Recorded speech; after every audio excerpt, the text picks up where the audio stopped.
So hello guys, how are you? I hope you all are fine. And as you know that tomorrow is 19th of Feb and first exam of 12th class. So all the best my 12th class, and may your exam will be great. And I just hope that you know about everything and every concept of every question. uh, but now I have to say that many of the students are here, they don't know about many of the structure of question paper, and they don't know about how to write question number or another things.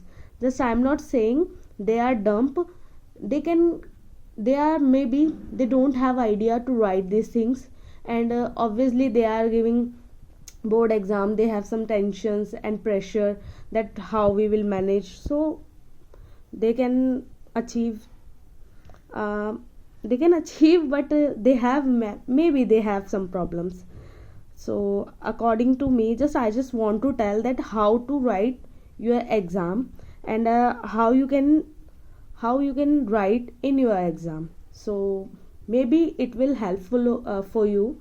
I know very well that you are reading in a 12th class and you can do by yourself, and I'm nobody to say that I just want to say anything to you that you don't know that. I know very well that you are reading in a 12th class and you can do it, but only I just want to tell you that how you can write your question answer sheet in an answer sheet. And if you want, so obviously you can see this video and maybe it will work for you. So अब मैं हिंदी पे आ जाती हूँ, क्योंकि बहुत सारे जो लोग अगर देख भी रहे हैं तो वो हिंदी में देख रहे होंगे, और आपका जो क्वेश्चन पेपर है वो भी हिंदी में ही होने वाला है। तो हिंदी का पेपर है तो हिंदी में ही बात करते हैं। आप जब आंसर शीट ले रहे हैं तो पहली बात तो आप ध्यान रखिएगा, बोर्ड का एग्ज़ाम है, बच्चे थोड़ा ऐसा सोच लेते हैं कि क्या हो रहा है कि भाई ये तो टेंशन की बात हो गई है, बोर्ड का एग्ज़ाम है, हवा बना लेते हैं, बहुत मुश्किल हो जाता है क्वेश्चन पेपर को देख करके, एजिटेशन होने लगती है। अब हिंदी का पेपर है तो थोड़ा आएगा इजी, ऐसा सोचिए, क्योंकि अगर टफ सोच के जाओगे तो फिर आप प्रेशराइज हो जाओगे। तो कल जो डेट है, आपका जो सब्जेक्ट है, आपका जो रोल नंबर है, आपका जो स्कूल कोड है, प्लीज़ उसको ध्यान से भरिएगा, ठीक है। और आई होप कि आप लोगों ने अपना रोल नंबर अभी तक तो याद कर ही लिया होगा। क्वेश्चन का आपको पता ही कि आपका जो एग्ज़ाम है तो आपको सब्जेक्ट वो डालना ही है, तो सब्जेक्ट का आपको पता ही है, तो थोड़ा ध्यान रखिएगा इन बातों का। और आप जो शुरुआत में करेंगे, एक शुरुआत में काम कर लेंगे, सिर्फ आपको 4 से 5 मिनट भी नहीं लगने। आप ये ध्यान रखिएगा, एक स्ट्रक्चर मैं आपको बता देती हूँ कि आपका जो क्वेश्चन नंबर है, क्वेश्चन नंबर आपके टोटल जो क्वेश्चन आने वाले हैं वो है 14। तो आप ध्यान रखिएगा, जो फर्स्ट क्वेश्चन है उसमें पार्ट है आपके 10, और जो आपका सेकेंड क्वेश्चन है उसमें आपके 8 पार्ट है, थर्ड पार्ट में आपके 5 क्वेश्चन है, देन उसके बाद में भी आपके फोर्थ में 5 है, फिफ्थ में भी 5 है, एंड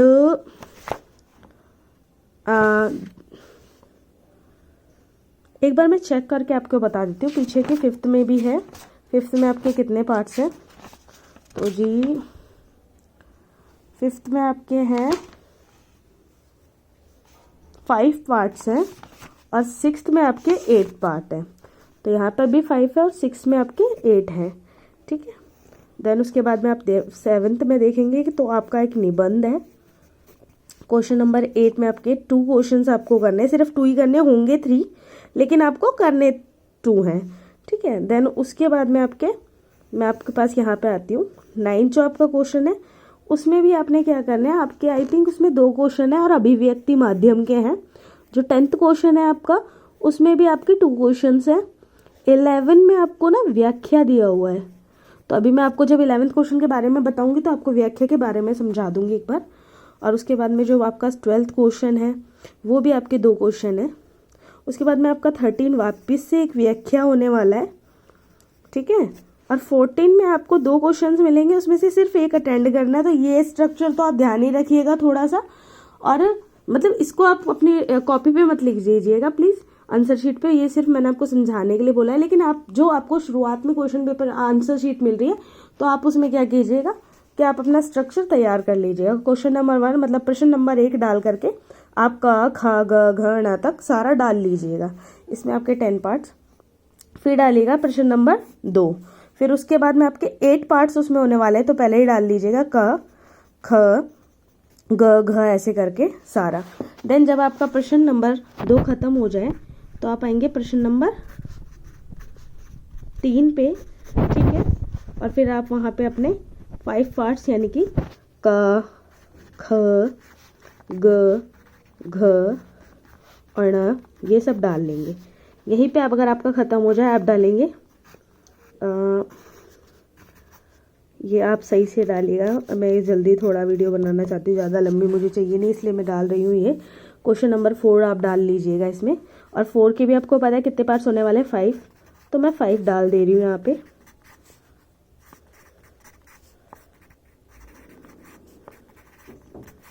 ये देख लीजिए यहाँ तक मैंने किया ये।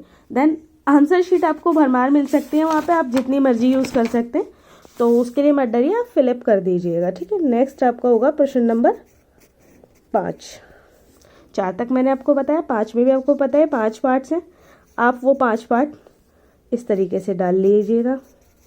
हिंदी का एग्जाम है तो आई होप कि ऐसे ही आने वाला है कि क ख ग आएगा। अगर बाय चांस ना आए तो आप नंबरिंग्स का ध्यान रखिएगा, ठीक है। ये था हमारा प्रश्न नंबर 5। नेक्स्ट करेंगे हम प्रश्न नंबर 6। प्रश्न नंबर 6 में आपको पता है कि हमारे कितने पार्ट्स होने वाले हैं। प्रश्न नंबर 6 में हमारे आई थिंक 7 पार्ट्स होने वाले हैं, तो 7 में भी आप ऐसे डाल लीजिएगा क ख ग घ ण, ये च और ये छ, तो आपके 7 पार्ट्स हो जाएंगे, ठीक है।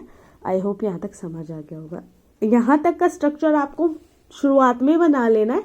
उसके बाद में कोशिश कीजिएगा कि आपको क्या करना है कि आपको अपने जो अपठित गद्यांश हैं, जो पद्यांश है या काव्यांश भी आ रहा है, तो वो सारा पढ़ लीजिएगा। और उसके बाद में ये मत सोचिए ना मतलब कि आपके मतलब 6 क्वेश्चन वही है तो उसमें नंबर नहीं है।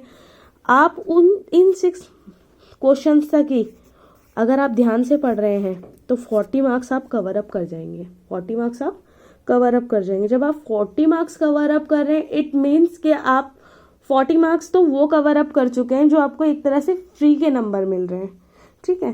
देन उसके बाद में आता है हमारा, और ये स्ट्रक्चर आप आपने बना लिया तो पढ़ने के बाद आप सीधे सीधे आंसर भी लिखते जाएंगे तो वो आपके रॉन्ग नहीं होंगे, बस बात ये है, इसलिए ये स्ट्रक्चर तैयार कर लेना। देन आपका आता है प्रश्न नंबर 7। प्रश्न नंबर 7 में मैं आपको बता दूं, आपका निबंध होता है। आपके 3 पार्ट्स में निबंध होता है। आपको ना चॉइस मिली होती है 1 2 3 4 5 1 2 3 तक मिला होता है। मान लीजिए आप सेकंड पार्ट करें या सेकंड पार्ट डालिए, उसकी हेडिंग डालिए। देन लाइक मान लीजिए योग का महत्व ही आ गया, योग का महत्व आ गया, तो आप पहले इसमें हेडिंग डाल लीजिए। देन उसके बाद में आप सारा लिखने का अपना ट्राई कीजिए। देन उसके बाद लिखिए तो वो एकदम परफेक्ट भी होगा, ठीक है। देन उसके बाद में आपको क्या करना है कि आपका निबंध होने के बाद में आपका आएगा प्रश्न नंबर 8। प्रश्न नंबर 8 आएगा। प्रश्न नंबर 8 में आपको 3 क्वेश्चंस होते हैं। 3 में से आपको 2 ही अटेंड करने, 2 ही अटेंड करने, 3 नहीं करने। पर ये ध्यान में रखिए कि कौन से नंबर का आप कर रहे हैं। तो अगर 1 कर रहे हैं, उत्तर 1, उत्तर 1, उत्तर 2, इस तरीके से डाल के रखिएगा। सबसे बड़ी प्रॉब्लम ही है, बच्चे ये सब प्रॉब्लम बहुत करते हैं कि प्रश्न नंबर नहीं पता होता है उनको। तो ये मैं नहीं चाहती हूँ कि किसी भी स्टूडेंट्स के साथ में ऐसा कुछ हो। तो आई होप कि मतलब कि मैं ऐसे नहीं कह रही हूँ कि आप लोग बहुत छोटे हो या नहीं कर पाओगे। पता है क्या होता है ना, एग्जाम में जाके थोड़ी सी एजिटेशन जरूर बच्चों को हो जाती है, तो बस उस एजिटेशन को ना अपने ऊपर लेते हुए थोड़ा ध्यान से कीजिएगा। देन उसके बाद में आता है जी प्रश्न नंबर 9। प्रश्न नंबर 9 आई थिंक आपका अभिव्यक्ति और माध्यम से होता है। उसके 2 क्वेश्चंस आते हैं, वो आपको करने पड़ेंगे, ठीक है। पर बस नंबर का ध्यान रखिएगा, वो सही से डालना ही डालना है। फिर आता है जी आपका प्रश्न नंबर 10। ये भी आप सही से डालिएगा। प्रश्न नंबर 10 हेडिंग डाली। जितने आपके 3 क्वेश्चंस होंगे उसमें से भी आपको भी 2 ही करने हैं। 3 क्वेश्चंस हैं लेकिन करने सिर्फ 2 हैं, ध्यान रखिएगा। देन उसके बाद में आपका आता है प्रश्न नंबर 11। अब प्रश्न नंबर 11 में आपको क्या करना है कि आपकी आती है जी सप्रसंग व्याख्या कीजिए। सप्रसंग व्याख्या करनी होती है। अब उसमें आपको क्या करना होता है कि एक तो आप सबसे पहला जो पॉइंट है इसमें आप डालेंगे संदर्भ। संदर्भ में कुछ नहीं करना है जी, आपको सिर्फ अपने चैप्टर का नाम और उसके लेखक का नाम डालना है। देन उसके बाद जो प्रसंग होगा उस प्रसंग में आपको उस चैप्टर से रिलेटेड क्या चल रहा है वो सब डालना पड़ेगा, ठीक है। देन उसके बाद में आप लिखेंगे व्याख्या, और व्याख्या में आपको पता ही है कि आप जो पढ़ रहे हैं उसके बारे में जब आप लिखेंगे तो जो आपको समझ आ रहा है वो अपनी भाषा में लिखना है। व्याख्या ये हो गई। इसके बाद में आप नेक्स्ट पॉइंट और लास्ट पॉइंट जो होगा आप लिखेंगे विशेष। विशेष में दो चीजें तो आप नोट कर लीजिए कि दो चीजें आपको क्या लिखनी है। एक तो उसमें अनुप्रास अलंकार है और दूसरी जो आपको लाइन लिखनी है कि भाषा सरल, सहज और प्रवाहमयी है, आप ये डाल दीजिएगा। ये रहा जी आपका क्वेश्चन नंबर 11, इस तरीके से होगा। देन आपका आता है जी, यहाँ पे मैं डालती हूँ प्रश्न नंबर 12। प्रश्न नंबर 12 में आपको क्या करना है, आपके 2 क्वेश्चन अटेंड करने, 2 क्वेश्चन अटेंड करिएगा, नंबर सही से डालिएगा। देन नीचे आएंगे आप, या फिर टर्न ओवर कर दीजिए, टर्न नेक्स्ट पेज कर दीजिए, बस। फिर क्या है, शीट्स तो आपको मिलनी ही है, एक्स्ट्रा भी लोगे तो भी कोई दिक्कत नहीं है। फिर उसके बाद में आपका प्रश्न नंबर 13 जो है वो भी सेम है, आपकी व्याख्या है, से प्रसंग व्याख्या है। तो जैसे आपने 11th में किया था कि भाई संदर्भ किया, फिर प्रसंग किया, व्याख्या और विशेष। विशेष में मैं आपको बता चुकी हूँ, दोबारा से लाइन रिपीट कर देती हूँ 13 के लिए कि भाई जो आपका विशेष होगा तो उसमें एक लाइन लिखनी है अनुप्रास अलंकार है, और दूसरी लाइन में लिखना है कि भाषा जो है सहज, सरल और प्रवाहमयी है। और जो प्रसंग है, प्रसंग में सिर्फ चैप्टर का नाम और चैप्टर के राइटर का नाम डालना है। प्रसंग में आपको 1-2 लाइंस डालनी है उसी से रिलेटेड कि भाई उसमें क्या चल रहा है, उस पैराग्राफ में क्या चल रहा है, किसके बारे में बात हो रही है, दैट्स ऑल। और व्याख्या में जो पढ़ के आपको सारा समझ आ रहा है वो डालना है। देन उसके बाद में आपका 14th क्वेश्चन है। तो 14th क्वेश्चन जो होगा आपका लास्ट क्वेश्चन होगा, प्रश्न नंबर 14 होगा। आपको 2 क्वेश्चन मिलेंगे लेकिन 2 आपको करने नहीं है, उनमें से एक क्वेश्चन करना है। आई थिंक वो लास्ट क्वेश्चन 3 मार्क्स के लिए होगा आपका। और ये आपके ना जो बुक है अंतराल, उसमें से आने वाला है, तो उसमें से ये क्वेश्चन आएगा, ध्यान से कीजिएगा। और जैसे कि पहली बात तो आई होप कि आपके लिए हेल्पफुल रहेगी, और ऑल द बेस्ट आप सभी को। आपका सारा अच्छा हो, सारा एग्ज़ाम अच्छा हो, पूरा साल आपने मेहनत करी है तो बिल्कुल क्लियर हो जाए और अच्छे मार्क्स आएँ। पहली बात तो आप ध्यान रखिए कि आप 80 मार्क्स का अपना पूरा अटेंड करें ही करें। अगर जब आप 80 कर रहे हो तब आप कंफर्म कर सकते हो ना कि शायद हमारे 70 या 75 आए। जब आप पूरा ही नहीं करोगे तो क्या ही फ़ायदा है। और जो बच्चे मतलब नहीं रिवीजन कर पाए या फिर जो भी XYZ कोई प्रॉब्लम है, पूरा नहीं भी हो पाया, तो कोशिश करिएगा कि प्रश्न 6 तक तो आप बिल्कुल अच्छे से अटेंड करें, क्योंकि वो 40 मार्क्स है, वो पढ़कर भी आप आंसर कर सकते हैं, ठीक है। अगर आपको थोड़ा बहुत आपके चैप्टर्स के बारे में भी पता है तो वो 40 मार्क्स तो आपके सेव हैं।